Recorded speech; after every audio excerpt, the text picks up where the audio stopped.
Hello, fellow teacher. Did you know that in your classroom, you have students with different learning styles and preferences? To ensure learning happens at the same pace for all, you are encouraged to apply Universal Design for Learning, UDL. UDL is a teaching approach designed to optimize learning by using flexible methods, materials, and assessments to accommodate different learning needs for all students in the classroom. UDL is mediated in 3 principles, namely multiple means of representation, multiple means of engagement, and multiple means of action and expression. Multiple means of representation. To apply this principle, you are expected to create an inclusive and engaging learning environment by using diverse instructional methods, including visual, auditory, text-based materials, assessive technologies, hands-on activities, peer discussions, flexible access, and quick assessments. Multiple means of engagement.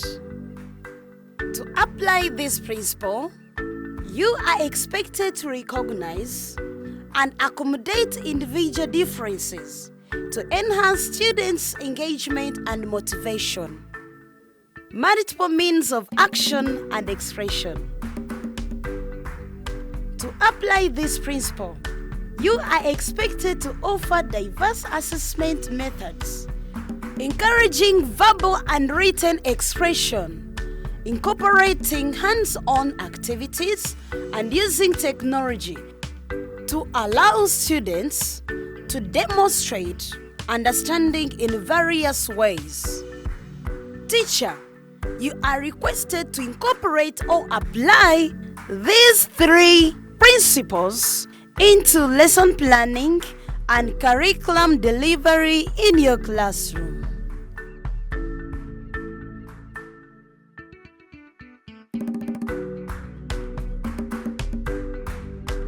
Learner's readiness.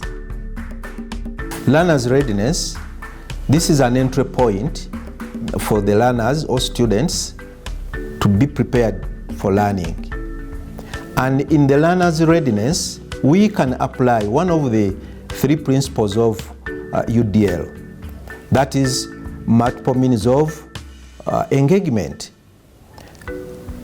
In learner's engagement, we are going to apply different ways of engaging learners.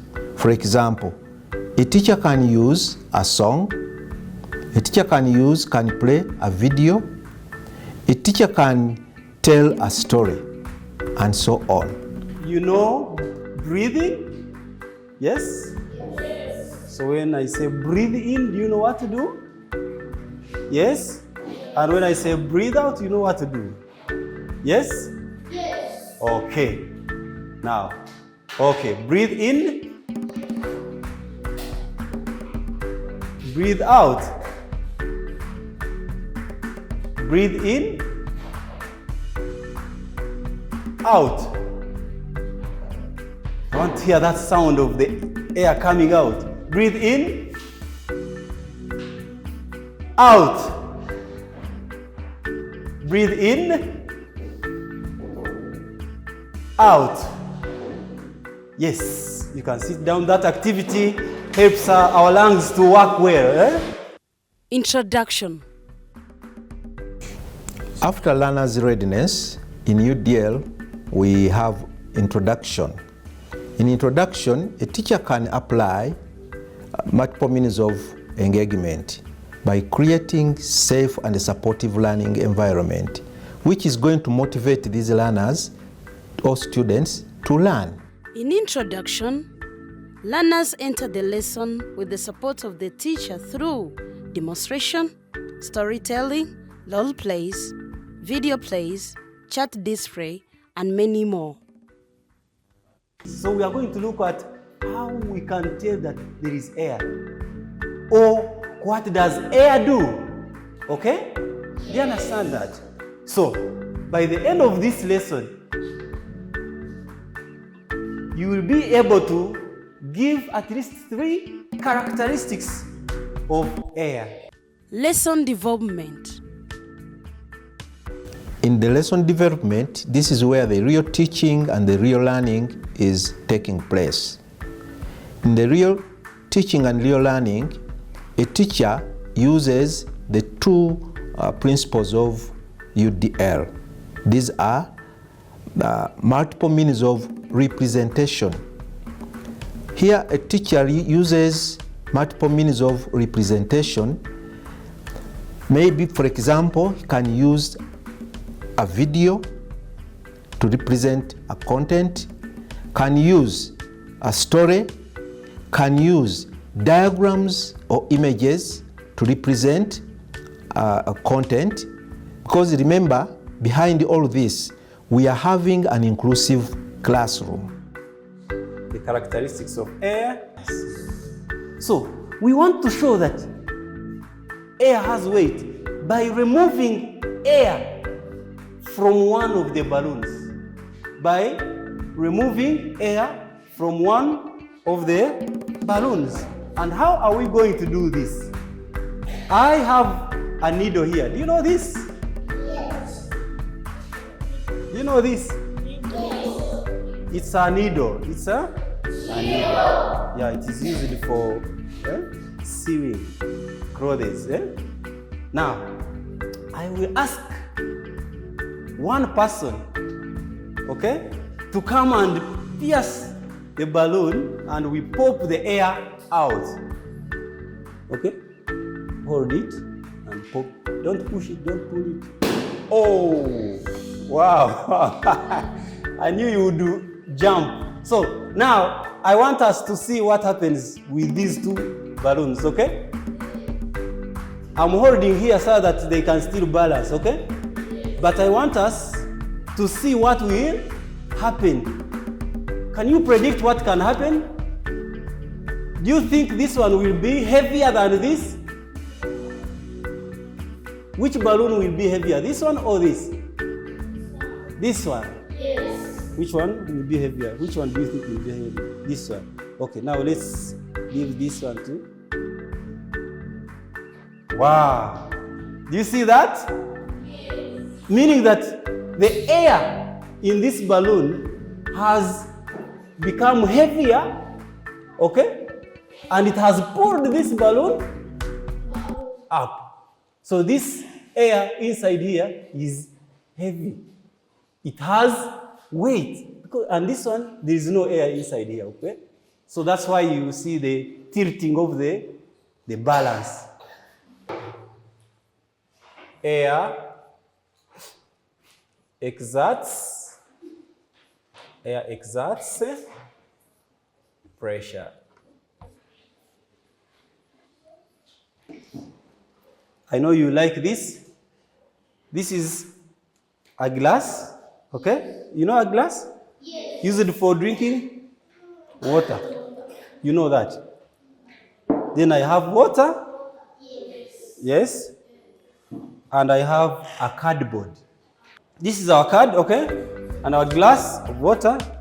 You can put it to this level, at any level is okay. So we are going to cover it completely. Okay? Is everyone seeing? Yes?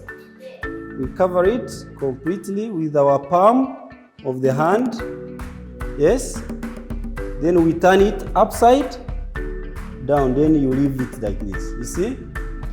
You see what has happened? Yes? Yes. Is this magical? Yes. It is. No, it is not magic. This is air doing exerting pressure. This is air exerting pressure. Around this part here, down, there is air. So it is the one which is pushing or helping to push this card so that it can keep attached to the what? To the glass. You get it? You understand it? Yeah, that's great, that's great. So this one shows that air exerts pressure. Clap hands for us. In lesson development, we have another principle, UDL principle, which is multiple means of engagement. And this is where a teacher uses different styles, because we are having learners with different learning styles. For example, a teacher puts the students in groups and provides them with activities where these learners inclusively, they are going to be using multiple means of engagement. For example, one group can use hands-on activities or experiment. Another group can have playing video. Another group can have presenting images or charts. But all these focus on the same content. Why? We are having different students with different learning styles. Therefore, we need to apply different ways of engaging them so that the learning takes place at the same pace and the students are motivated in the learning. The activity we are going to do is to identify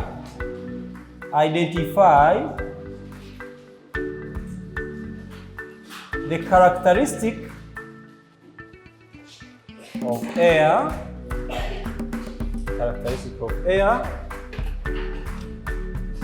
shown in the diagram.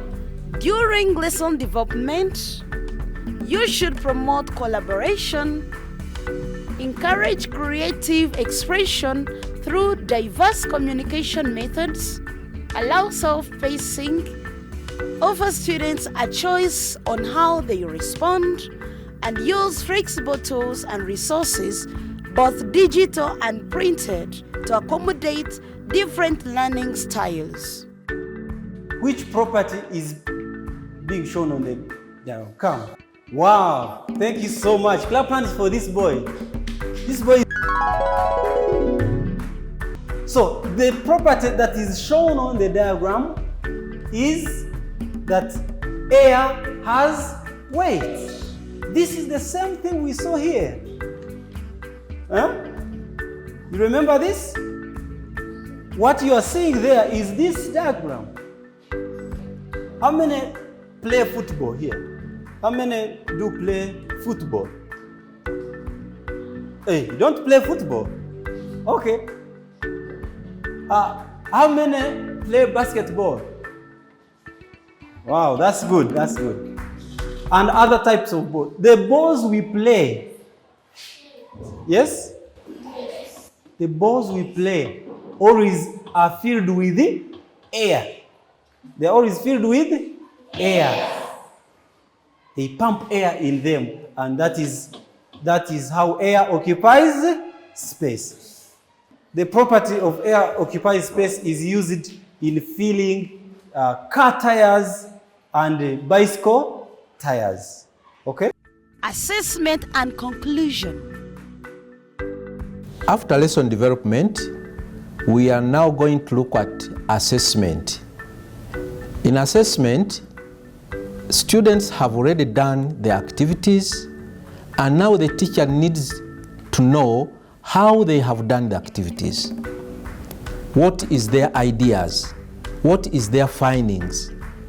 Students are going to use multiple means of action and expression, whereby a student can decide to use either by telling a story, by having an experiment being conducted, by presenting the real image of what he has learned.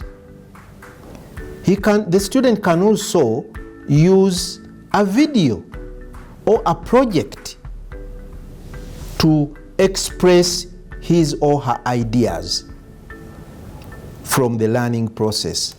Air. We have been learning about properties of air. Also, we can say characteristics of air. Read the first characteristic.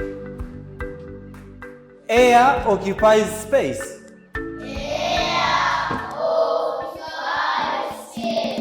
Air has weight. Air exerts pressure.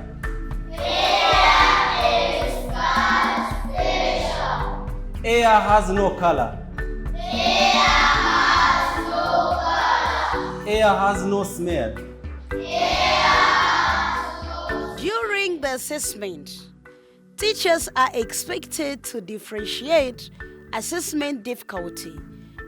Use different assessment formats such as quizzes, projects, presentations, then offer learners different options to demonstrate learning and incorporate real-world relevance and interactive assessments such as games or simulations to help maintain students' interest. Simple homework, right? I can put it where? Let me put it here. Homework, right? I can. 3 characteristics of air. Thank you for your participation. Class. Yeah. See you next time in another set lesson.